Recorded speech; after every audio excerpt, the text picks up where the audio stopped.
So it's a pleasure. And tonight I'm going to tell you show you a little bit of data that I've kind of accumulated from research I've done over the last 20 years and talk about forages as a system. And the title of my presentation tonight is building a grazing system around tall fescue. And I'm not going to talk a lot about tall fescue. We've all talked a lot about tall fescue. It's our most important pasture grass. But there are things other than tall fescue that you can use in grazing systems, and that's what I want to talk a little bit about tonight, is some of those things that can complement tall fescue within a grazing system. This is a list of forage species that are adapted to Kentucky. And I know everybody's sitting there and saying, oh my God, he's going to go through every one of those forage species before I can go home tonight. I'm not going to do that, I promise you. I'm going to go through a few of them and talk about them. But the point of this slide is that we have a tremendous amount of options for forages that we can use in grazing systems in Kentucky. And really, it's up to our imagination of what we can put together that's going to meet our needs on our particular farm. No two farms are the same. So what might work on one farm may not work on another farm. So we're going to focus primarily on some of the warm season grasses and how they can complement tall fescue and grazing systems. So our cool season grasses like tall fescue, orchard grass, our cool season clovers like white clover and red clover and alfalfa, they're going to have optimal photosynthesis in the leaf blade of that plant at around 70 degrees Fahrenheit. Once we get above 70 degrees Fahrenheit, photosynthesis starts to slow down in cool season grasses. It becomes less efficient. And once we reach 90 degrees Fahrenheit, which we commonly do in the summertime, photosynthesis is very inefficient in our cool season grasses.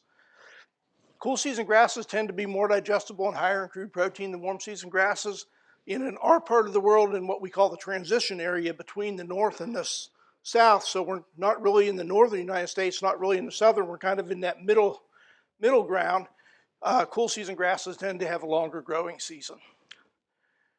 Warm season grasses, in contrast to cool season grasses, don't reach peak photosynthesis in the leaf blade until 90 degrees Fahrenheit.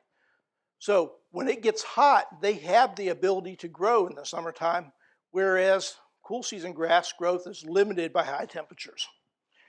They tend to be less digestible and lower in crude protein, and that has a little bit to do with the structure of the leaf blade inside the leaf blade.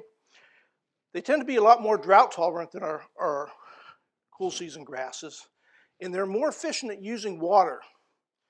This is especially important if you're irrigating grass, which probably not many of you do, but it's also important if we're in a rain-fed system. A warm season grass will produce about twice as much growth in the summertime per unit of water used compared to a cool season grass. And that's an important reason to have them in grazing systems. So when evapotranspiration is high in the summertime and rainfall is limited, warm season grasses will produce more water per inch more dry matter per inch of rainfall. So this is just a nice picture that shows the temporal nature of the warm and cool season grass. This is March. Tall fescue's greening up and growing. See a little bit of alfalfa in the background that's growing there in the upper left-hand corner. And then there's Bermuda grass. It's not dead, it's just dormant. It hasn't started to grow yet. It's not going to really start to come out of dormancy until we get into May and really hit peak production in June, July, and August. This is a typical growth curve for a cool season grass in western Kentucky. We see we get a hump of growth, just like John showed in his video, in the spring, hump of growth in the fall. Not much going on in the summertime. Even with adequate rainfall in the summertime, that growth in cool season grasses tends to be temperature limited. This is what a growth curve of a summer annual grass or a warm season grass looks like. When we look at that, all of its growth is tucked right in the middle of the summer months. So when tall fescue is kind of slowed down in growth and not really being productive, if we have a warm season grass in that system, we can fill that summer slump in forage production in. So tall fescue, as everybody in this room knows, is our best adapted cool season grass. Love it or hate it, it's what we've got to deal with in terms of forage base. We often view it as a curse, but really we need to be thinking about it kind of as a blessing. We always think about tall fescue as being here, but it wasn't always here. You know, it wasn't discovered on a hillside in Menifee County until the 1930s. In the 1940s, it was collected, and they did research on it and increased the seed and started to release it. This was the fastest adopted grass ever in the transition zone.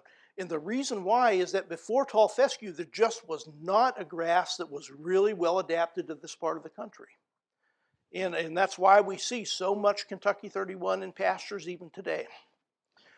So I think we need to view this as a kind of as a blessing rather than a curse. And tall fescue's got its problems, and we're not going to talk in detail about those tonight. But we really need to be focusing on management. How do we get the most out of this grass in the grazing system? We're going to do things like optimize soil fertility. We're going to manage for legumes in those pastures. So instead of having just fescue to eat, they've got clover to eat too in that pasture. And that's going to help to dilute some of that endophyte. We can incorporate novel endophyte tall fescue into grazing systems. So that's a tall fescue that has an endophyte, but that endophyte doesn't produce the toxins that reduce animal performance. And then probably it's one of its strongest and, in my opinion, most underutilized attributes is exactly what John Janot was talking about, stockpiling for winter grazing. There's no better way or more economical way to winter a cow than on stockpiled tall fescue. If you're not doing this practice, you really need to stop and think about how it might fit into your grazing system. This is some tall fescue underneath some snow from mid-February. 16% crude protein, 60% TDN. One of the things I like to tell people is that the quality of stockpiled tall fescue is almost always higher than most of the hay that we're making in the transition zone states. And that's one of the advantages of stockpiled grass. It's not only cheaper to feed, it's about a third of the cost of feeding a hay ration, but it's higher in forage quality. So let's go on a little bit and talk about some warm season grasses. And Bermuda grass is one of those grasses that when I got here, I was really surprised to see how much Bermuda grass that we have in this part of the country. We had a lot where I was at in Virginia, and I did a lot of work on Bermuda grass over the years. And the first grass that I saw when I stepped out of the car during my interview was Bermuda grass in western Kentucky. And this has a lot of potential to supply some good quality summer grazing. We've got some stands at the research station that have been there for a very long time. Dr. Burris and Dr. Lacefield established those stands years and years and years ago. And they're still there at the research station. Well adapted to Kentucky, relatively little planted. And a lot of this goes back to the fact that we used to have to establish Bermuda grass from what we call sprigs. That's vegetative pieces of the plant. Pieces of the rhizome, pieces of the crown, and so forth. You had to dig those up, you had to carry them to another field that was worked up, and you had to spread them onto that field and incorporate them then into that soil. We never really had the right equipment or the right sprig sources in the transition zone for wide-scale adoption of Bermuda grass. So what's been exciting is the development of seeded varieties that have increased cold tolerance. And we've tested a number of those over the year, and I'll show you just a little bit of data on those in a minute. A lot of these small seeded Bermuda grasses are planted just like a small seeded forage crop. So if you can plant a clover or an alfalfa, then you can plant Bermuda grass. Now it's marketed in two ways. It's marketed as what I call cultivar. That's one single pure variety in a bag, or a blend of varieties in a bag. And there's nothing wrong with blends, but you definitely want to avoid blends that have what we call Arizona Common in them or Giant. And you can look at the seed tag. If you see those two things on the seed tag, those two types of seeded Bermuda grass are cheap to produce for the seed companies, but do not have the cold tolerance to survive in transition zone states. So we need to avoid blends that have those. You want to make sure you take a look and you recognize the blends that are in the bag as cultivars that are in a blend as having good cold tolerance. The tricky thing about blends is that the seed companies give them a fancy name like Ranchero Frio. And so you buy Ranchero Frio this year, and next year you buy Ranchero Frio again what's in that bag can be completely different. Doesn't seem like it should be legal, but that's kind of how the seed industry works. They call that variety. It's not really a variety. That blend is a brand, and they can put whatever they want in that bag from year to year. So make sure and check your seed tag and make sure you know what varieties are in there. This is a summary of data from a long-term experiment. We conducted this experiment for over a decade, looking at seeded Bermuda grass types. All these varieties are seeded Bermuda grasses except Tifton 44. That's our control, which was a cold-tolerant hybrid, sterile hybrid that you had to establish from sprigs. And what you can see is that production was very good over this extended period. We're looking at yields ranging from 6 to 15 tons, 6 tons to 7.5 tons per acre. So, so production was very high on these seeded. Now that doesn't come for free. You have to fertilize Bermuda grass for it to be productive. Fertilization also increases crude protein in Bermuda grass. I just threw this in here to show you a little bit about ecotypes of Bermuda grass. So this was another trial, and we had a bunch of varieties in it, and we also had these things that I just collected as I went from farm to farm in the south side of Virginia, and they're highlighted in yellow. Those are my local selections. I just picked a few sprigs up when I was on the farm, and I increased them in the greenhouse and put them in a little research plot under good management to see what they would do. They weren't as good as the improved hybrids, but they weren't bad either. And the reason I'm showing you that is that many of you probably have some Bermuda grass in your pastures on your farm already. So you may not need to go out and buy seed or work the field up and sprig it. Maybe all you need to do is change your management a little bit. And if you change your management, some of these local ecotypes of Bermuda grass may meet your summer grazing needs. So this is just a nitrogen response trial we did with seeded Bermuda grass. And as you can see, as you increase nitrogen fertilization, you increase yield. Now, and we have maximum yield up here around 400 to 500 pounds of nitrogen. Don't put that much nitrogen on your Bermuda grass. This was a research trial. You want to be down here on the straight part of this curve at somewhere around 200 pounds of nitrogen applied as a split application of nitrogen to that field. Bermuda grass is very responsive to nitrogen fertilization. This is forage quality over this long trial. And if we look at crude protein, with good nitrogen management on these, we were looking on average over this 10-year period of somewhere around 14% crude protein in Bermuda grass. Total digestible nutrients were from the low 60s to the mid 60s. Now this was cut on a 30-day period. So every 30 days we were in there and we were mowing this or clipping it off and measuring yield, and then putting a little bit of fertilizer on after each cutting. So the question is what dates would you fertilize Bermuda? So you want to fertilize it at spring green up, so as a greening up in the spring, and then 1 to 2 times more during that growing season. So probably about 5 to 6 weeks after the first fertilization, you would come in, fertilize it again, and then maybe one more as you get into kind of midsummer. Crabgrass, is it a weed? Well, it depends, right? If it's in your white flowers, it's definitely a weed. But it has some forage potential. I always used to say when I was in Virginia, if it wasn't for crabgrass, we'd have a lot of hungry cows during the summer months, and there's a lot of truth to that. It's well adapted to this whole Mid-South region. It's really a warm season annual grass, so that means it has to come back from seed every year. But it acts like a perennial because it's a prolific reseeder. So it just produces a whole bunch of seed. No matter what you do to it, it's going to produce a bunch of seed.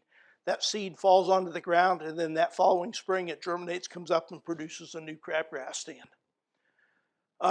So while it's a good summer grass, it doesn't have any growth during the winter months, so it really needs to be double cropped with some kind of a winter annual.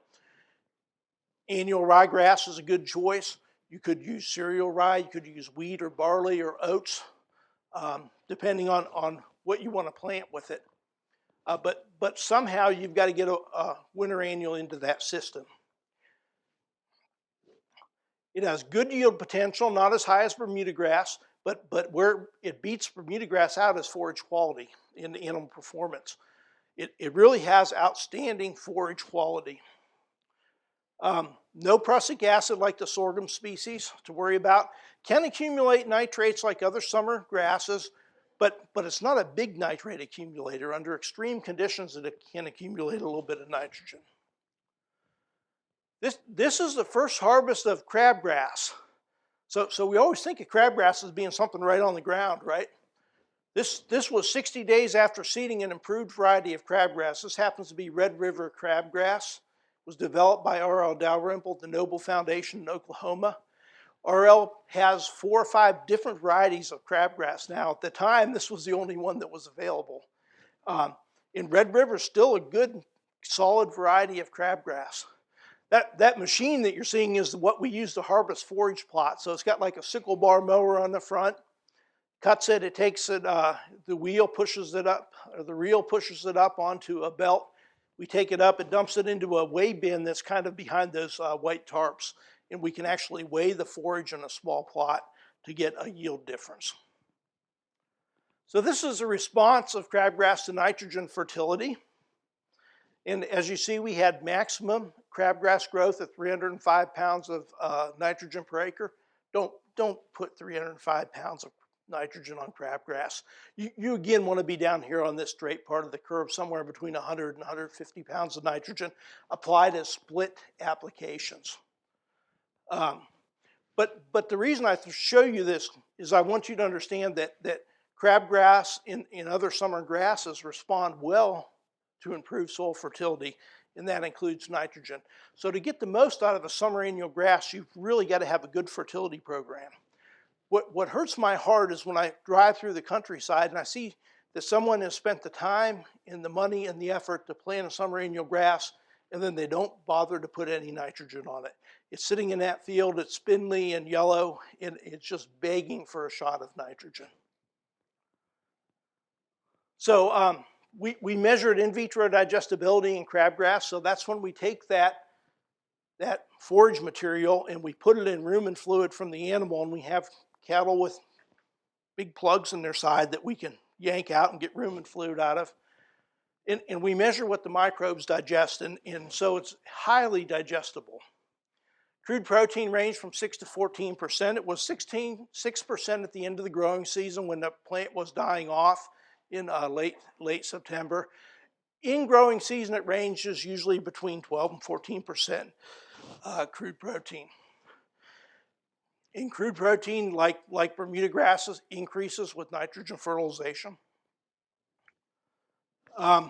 This was a neat study a summary of studies put together by R.L. Dalrymple that he conducted when he was at the Noble Foundation. He kind of rated the crabgrass as poor, medium, excellent stands of crabgrass. If you look at the medium quality, what he called medium quality crabgrass, average daily gains for stocker calves on that was 1.85 pounds over about a 20-year period. So that's with no supplementation. He was getting almost 2 pounds of average daily gain on just straight crabgrass forage. Comparing that to Bermuda grass, in this particular study, a head-to-head comparison with Bermuda grass, calves gained about 1 pound a day on Bermuda grass and about 1 3/4 pounds on crabgrass. So where crabgrass really excels is not in the yield, but in the forage quality and animal performance. Anybody have any perennial Sudex in their pastures? I don't like to call it Johnson grass, but you know, I grew up in Northeast Ohio, and Johnson grass was definitely something that we didn't want. And I remember in my first job interview after graduate school, was at Mississippi State, and we're driving by a field, and I'm like, good Lord, what are they baling up in that field? Here it was a Johnson grass stand. So Johnson grass is actually a pretty decent forage if it's managed. And if you look in the Southern Forages book that Dr. Lacefield wrote, it is listed as a forage crop for this area of the United States. Don't go and tell anyone I'm telling you to plant it, because I am not telling anybody to plant Johnson grass. But sometimes the good Lord gives us lemons, and we need to figure out how to make lemonade out of those lemons. And starting to manage Johnson grass, it could be a good part of your summer forage program. Spreads by seeds and by rhizomes. It's a perennial grass, so it comes back from rootstock every year. Commonly found on old dairy farms in bottomland. Thrives under hay management. So what Johnson grass really likes is to be cut and then rested. Cut and then rested. Where don't we find Johnson grass at? In continuously stocked pastures, right? Why don't we find it in continuously stocked pastures? It tastes good, right? So they graze it over and over and over again, and eventually they'll kill the plant if the grazing isn't managed. It's like other summer grasses. It responds to soil fertility. So if we start to manage the fertility on Johnson grass, and we manage when we cut it for hay, so we don't let it get 8 feet tall before we cut it, but we cut it about 40 inches or at the boot stage, we can make a pretty high quality hay crop. I had a good friend in Virginia that raised about 150 acres of tobacco and had a couple hundred brood cows. And then he had a little cash hay business on the side, and he would used to make Johnson grass hay, and he would do a good job managing it, cutting it fairly low when it was fairly short. And he used to sell it to horse owners. And do you know what the horse owners called that Johnson grass hay? Ice cream hay, because the horses just lapped it up. It was so palatable. So generally, I tell don't sell Johnson grass hay to horse owners, because there always is a risk of prussic acid poisoning if it's not cured well. So this was kind of an interesting little piece of data from the Noble Foundation. They looked at a whole bunch of different warm season grasses and looked at the nutritive value. What was interesting on this, if you look at the top of the list, the most nutritious warm season grass that they tested was not Bermuda grass, but it was Johnson grass. On average, 11.6% crude protein and about 60% TDN. All right, let's move on to some more traditional forages. So we'll talk just a little bit about the sorghum species primarily. And when I was in Virginia, we did a tremendous amount of work with the sorghum species. I'm going to share some of that with you today, especially looking at the brown midrib trait in the sorghum species. So we did variety trials since the early 2000s when I was in Virginia, and it wasn't until 2009 that we started to look at more than just yield. So we always looked at yield. 2009, we had a seed company come, and they said, well, we'd really like you to look at digestibility of these sorghum Sudan grasses. So I said, okay, and this was the first harvest data. Now, we had about 25 or 30 varieties in this trial, so what I did, instead of throwing those all up there and you couldn't read anything, I chose 2 at the top, 2 that were in the middle, and 2 that were low performing, and just trying to give you a range of yield at that first harvest. So at the first harvest, and we had some forage sorghums in there, we had a sorghum Sudan grass, a Sudan grass pearl millet, a couple more Sudan grass hybrids.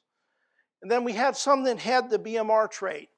That's the brown midrib trait. If you're not familiar with that, that's a phenotypical or an outward expression of something that's different inside of that plant. And what that expression is this midrib of that leaf, that vein in the middle of the leaf is a brown or a tannish color. And that tells us that something is a little bit different. And what's different is the amount of lignin in that plant. So lignin is a compound that makes plant fiber less digestible in the rumen of the animal. So high levels of lignin makes that forage less digestible, and that decreases animal performance. Lower levels of lignin makes that fiber more digestible in the rumen, and animal performance tends to be higher. So some of these varieties had the BMR trait, and some did not have the BMR trait. So what was interesting at this first harvest was a range in yield. So we had yield that ranged at the first harvest from 3,800 pounds to 6,800 pounds. So a difference of 3,000 pounds of dry matter at the first harvest. So tremendous range of dry matter production at that first harvest. So we sent the samples into the lab, and they did in vitro digestibility on. That's when you take that forage material and put it in rumen fluid from the animal and measure what those microbes digest. And we got the numbers back, and we had ranges in vitro digestibility ranging from 54 to 74% at that first harvest. So a huge range in digestibility. So when I saw those numbers come back, I said to myself, well, those varieties that yielded 6,800 pounds, those are going to be the least digestible. There's going to be a lot of stock there. They've got a lot of growth or more mature. And so when we started to match these numbers up, the interesting thing was that some of the highest yielding varieties in the trial were also some of the most digestible varieties in the trial. And that kind of got me interested in this relationship between yield and digestibility in these summer annual grasses. When we looked over the years at the impact of the BMR trait, that brown midrib trait in those grasses, we had very consistent results. Varieties that had the BMR trait or in the black, they always have higher digestibility, somewhere between 3 and 5% increase in digestibility. What's that translate into in terms of average daily gains? It's about 1/3 of a pound of average daily gain a day just by choosing a variety that has the BMR trait in it. So this was a huge difference in terms of digestibility. Now, even within the BMR trait, there's a range of digestibility. So not all varieties are 5% difference. Some are a lot more than 5% different in terms of digestibility. So over the years, I've accumulated thousands of data points, and I put them in spreadsheets, Excel spreadsheets, and I give them to people, and people look at them and they say, huh, that's nice. But there's so much data in there that it just overwhelms people. So one of my goals with this data set was to kind of get it into a way that people could see what varieties that they should be trying in a forage program. So what we did was we took that data and we graphed two things. We graphed the yield on the bottom, and we graphed it against in vitro digestibility on the y-axis. What we did was we indexed it against the average for the trial. So 0 on this axis was the average yield for the trial. So we could rank all the varieties as either being above average in yield or below average in yield. We did the same thing for digestibility on this trial. 0 on this y-axis here is the average digestibility for the trial. So we could rank varieties as having increased digestibility or decreased digestibility compared to the average. And then that allowed us to divide this graph into 4 quadrants. So we've got 4 quadrants here. If we look at the lower left-hand quadrant here, we see varieties that have below average yield and below average digestibility. Those are varieties that we don't really want to put into a forage program. They're kind of like dogs in this trial. The varieties that we really want to look at are this ones in the upper right-hand quadrant, and those have above average yield and above average digestibility. Those are varieties that we might want to try in a forage program. And so over the years, we've kind of kept a tally, and whenever I find a variety that has above average yield and above average digestibility, I put it in this table. And then we start to see these trends of varieties that have more than 1 year of being above average in yield and digestibility. When we get 2 or 3 or 4 years of data that says this variety has performed consistently well over multiple years with different weather conditions and has above average yield and above average digestibility, those are varieties that we really need to think about incorporating into a forage program. All right, so the big question is kind of where do these summer annuals fit in? Should I kill all my tall fescue and plant summer annuals? No, of course not, right? Profitable forage systems are based on well-adapted perennial sods. Okay, so how do these summer annuals fit into grazing systems in Kentucky? One potential place would be kind of in a weaning system for fall-born calves. So I've got calves that are born now. We're going to wean those calves in June. This may be a good fit to wean those calves onto a very high quality forage. When I was in Virginia, we had I worked with the Cattlemen's group in the south side of Virginia, and they had a program where they kind of got small producers would bring calves and they would enter them into a backgrounding program. They get all the free choice hay they could eat, plus some type of commodity-based supplement to that, and it cost about $2.25 a day to be in that program. And the target range was about 2¼ pounds a day to background those calves. Sometimes they got 2¼ pounds. If it got hot, you tend to get lower animal performance. So summer annual grasses, if we look at the cost of those per grazing day for these calves, and these calves have the potential to gain around 1¾ pounds to 2¼ pounds a day, again, depending on weather conditions with summer annual, with the BMR sorghum Sudan grass, it costs about $1 a day. So this may be a much more economical way to wean calves in the spring than putting them on a hay and grain-based ration. So the other place that summer annuals can really fit in grazing systems is as part of a renovation sequence. We kind of get in this rut of thinking that our pastures have to last 30 years. There's a lot of forage improvements in forage genetics in the past 30 years, and a lot of us haven't taken advantage of those improvements in genetics. And that's a real missed opportunity for many cattle producers in the transition zone. And probably the biggest one is this novel endophyte tall fescue. I wish I had that picture from the grazing conference. We just had a grazing conference a couple weeks ago, but the USDA a gentleman from the USDA research unit on campus was there, and he had a picture of the blood vessels from an animal that were exposed to the toxins in tall fescue. It causes vasoconstriction in that animal, and it causes that animal to have problems regulating its body heat. So in the summer, it's running a fever. In the winter, it can't get its extremities warm. So tall fescue has a huge impact on the cattle industry, and a lot of times we don't even realize how much it's impacting our own farm. This is some data that was put together by Craig Roberts and John Andre. Craig's from Missouri, John's from Clemson. And they looked at some research trials that were conducted in the southeastern United States. And there's one in Fayette, Arkansas, for example. Calves gained about 0.9 pounds a day on toxic fescue versus 1.4 pounds on novel endophyte fescue. That's a big deal. If you all are in the stocker business, you've really got to think hard about using a novel endophyte tall fescue in a grazing system. So we miss a lot of opportunities like this when we don't renovate pastures.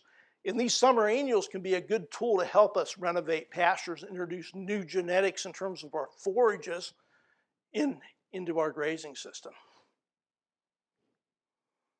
So this is what a renovation sequence might look like. So you identify a weak pasture in need of renovation. You can spray it with a non-selective herbicide in late summer or early fall, and then come in and plant a winter annual in there. Could be a wheat, could be a cereal rye, you could use annual ryegrass, it doesn't matter. But you plant a winter annual, and then you go in there and you can graze that winter annual. If you get in early enough, a little bit in the fall, but a lot in the next following spring. You come in and you plant a summer annual in that same field. So you had a winter annual, you spray it, winter annual, you graze it out, come in, plant a summer annual, and then you can graze that or make hay off of it during the summer months. And then you come in, you spray it one more time with glyphosate, and in that fall, you introduce that new forage species or that novel endophyte tall fescue into a grazing system. This is a great way to get novel endophyte tall fescue into grazing systems. All right, that's all I've got for you tonight. Is there any questions? Any topic?